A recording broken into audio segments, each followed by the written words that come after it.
రీసెంట్గా అందరికీ శంబాలా నగరం అనగానే కల్కిలో చూపించిన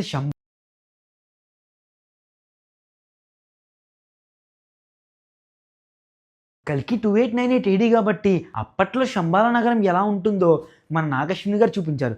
కానీ అసలు శంబాలా నగరం ఇప్పుడు ఎలా ఉంటుందన్నది నేను మీకు ఈ వీడియోలో వివరంగా చెప్తాను. అసలు శంబాలా నగరం ఉందా, ఉంటే ఎక్కడుంది అన్నదానికి ఎవరి దగ్గర సమాధానం అయితే లేదు. కానీ నిజంగా శంబాలా నగరం ఉందని మన పురాణాల్లో ఉంది. అందరికీ ఉన్న ఒక అపోహ ఏంటంటే శంబాలా నగరం హిమాలయాల్లో ఉంటుందని. కానీ శంబాలా నగరం హిమాలయాల్లో ఉండదు. ఎందుకంటే ఈ శంబాలా నగరం ప్యారలల్ యూనివర్స్తో ముడిపడింది. అంటే మనం ఏదైతే ఈ యూనివర్స్లో ఉన్నామో ఈ యూనివర్స్ నుంచి మరొక యూనివర్స్కి వెళ్తే అప్పుడు మనం శంబాలా నగరాన్ని చూడవచ్చు. ప్యారలల్ యూనివర్స్ గురించి నేను మీకు సింపుల్గా చెప్తాను. అసలు ప్యారలల్ యూనివర్స్ అంటే ఏంటంటే ఇప్పుడు ఏదైతే మనం భూమి మీద జీవిస్తున్నామో ఇదే భూమి మీద వేరే వేరే యూనివర్స్లు కూడా ఉండడం. అంటే మనం ఎక్కడైతే నిలబడి ఉన్నామో ఈ ప్లేస్లో మరొక యూనివర్స్లో ఒక పెద్ద కొండ ఉండొచ్చు. అదే కొండ ఉన్న ప్లేస్లో మరొక యూనివర్స్లో వేరే ఒక ఫుట్బాల్ స్టేడియం ఉండొచ్చు.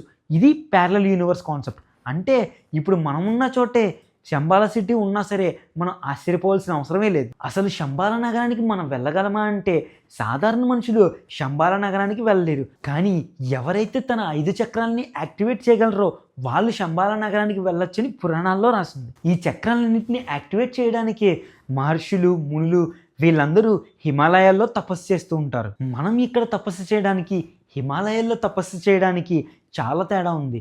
ఎందుకంటే మనం ఇక్కడ తపస్సు చేయడం కంటే హిమాలయాల్లో తపస్సు చేస్తే ఆ తపస్సుకి 100 రెట్లు శక్తి అధికమవుతుంది. అత్యంత సుందరమైన నగరం శంబాలా. అక్కడి మనుషులు 12 అడుగుల ఎత్తుతో మరియు 100 సంవత్సరాలకు పైనే జీవిస్తుంటారని మన పురాణాల్లో రాసింది. శంబాలా నగరంలో ఉన్న వాళ్ళకి చాలా శక్తులు కూడా ఉన్నాయని, ఈ శంబాలా సిటీ గురించి మీకు ఇంకా పూర్తి అవగాహన రావాలంటే మీరు డాక్టర్ స్ట్రేంజ్ మూవీ చూస్తే మీకు ఇంకా మంచి అవగాహన వస్తుంది. ఎందుకంటే దానిలో ప్యారలల్ యూనివర్సల్ గురించి, శంబాలా నగరం గురించి ప్రతిదీ వివరంగా చెప్పారు. కొంతమంది శంబాలా సిటీని చూడాలంటే మనం కలియుగ అంతానికి వెళ్ళాలని, కలియుగ అంతంలో ఖచ్చితంగా శంబాలా సిటీ బయటపడుతుందని చెప్పేసి కొంతమంది చెప్తారు. శంబాలా సిటీని ఎలాగన్నా కనిపెట్టాలని చాలామంది రాజులు, సైంటిస్టులు చాలా ప్రయత్నించారు. కానీ ఎవ్వరికీ శంబాలా సిటీ కనబడలేదు. ఎందుకంటే సాధారణ మానవులకి శంబాలా నగరం కనబడదు.